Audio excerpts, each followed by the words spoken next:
Joining us now for all of this and where this leaves things in Russia and in Ukraine, Democratic Congressman Mike Quigley of Illinois. He's the co-chair of the Congressional Ukraine Caucus. Congressman, thank you so much for being here. What do you make, first and foremost, of this mystery there seems to be right now surrounding the whereabouts of General Surovikin? The Kremlin is pushing questions about him to the Ministry of Defense at this point, saying they're not going to be talking about it. What do you think? I think we use our common sense when we assess the situation. After a dramatic coup attempt like this, there'll be lots of speculations and rumors. It'll take some months to really figure out. But let's ask ourselves what happened. An operation like this, of this significance, would have taken some time to prepare and a lot of coordination, and probably troops massing and moving over to the east where they eventually went. It's hard for me to imagine that the regular Russian army wasn't aware of this mercenary army moving about and making plans. And if they were aware of it, why didn't they let others know?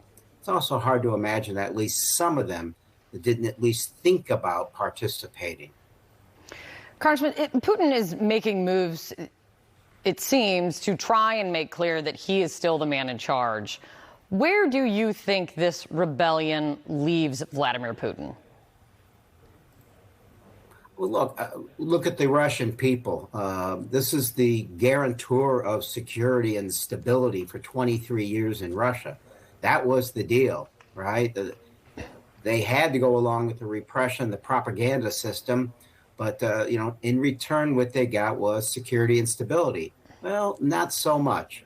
And the day in question, what happened? He called Prigozhin a traitor, and then he disappeared, and then he apparently agreed to a deal that Lukashenko had to broker to let the guy off the hook. I think that's just too much for him to handle. And I think the videos you see of him taped, mind you, meeting Russians after being a recluse is a response to the fact that Wagner Group was greeted in the South. And this apparently went along so quickly. And that he needed Wagner in the first place to do his really dirty work. I think it shows weakness within his country.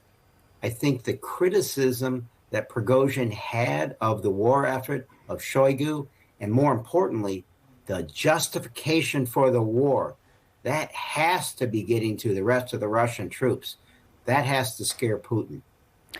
The EU's top diplomat today made some remarks, and in it said that a weakened Putin is a more dangerous Vladimir Putin. Do you see that? Oh, absolutely. Putin can't afford to lose this war or even falter. His life's on the line, and it's pretty much all he cares about. He puts his own people as cannon fodder in this war. So he's all in. I completely agree. This crisis in Russia is an opportunity for the West, for the Ukrainian army, for a bunch of reasons. But what does a desperate Putin do? The fact that he does these presses and in front of guys with big hats, goes out and meets the public. I think you saw just the beginnings of the possibilities with another missile attack on a civilian target. We're pretty sure, in my mind, that he blew up this dam. When I was in Bucha in Ukraine a year ago, I saw evidence of war crimes and mass graves. What else is he capable of doing? It makes me worry very much about the nuclear power plant in Ukraine. It makes me worry about what other extreme measures Putin would take, not just to show his strength, but to the Russian people, but to the rest of the world. You know, former Congressman Adam Kinzinger, he was on he was on CNN talking about an opportunity that he actually sees that this presents in this after this rebellion and where this leaves Vladimir Putin and the Wagner Group. Let me play what he says. He thinks this is an opportunity for the U.S. and the West. If I was still in Congress, I would implore the administration to use this moment not to sit back and say, oh, we don't want to provoke anything, but to actually push back against Russia in other areas. You may not want to directly take on Russia and Ukraine, but you can push back harder on Russia in Libya, for instance, push back harder on them in Syria. Do you agree? Do you see this as an opportunity for the Biden administration? I do, and I think Adam Kinzinger showed himself to be an American hero. Probably has more military expertise than I do, certainly does. But on the other hand, let's just say Putin is weakened.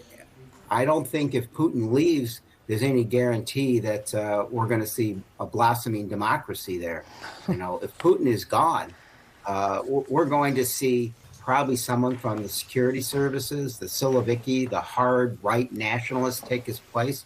Those that weren't angry with the invasion, they were angry that it was bungled. And they're probably furious at this point in time of how Russia looks to the rest of the world. So I think there's opportunities there. But we also have the realization that a desperate Putin is a very dangerous one.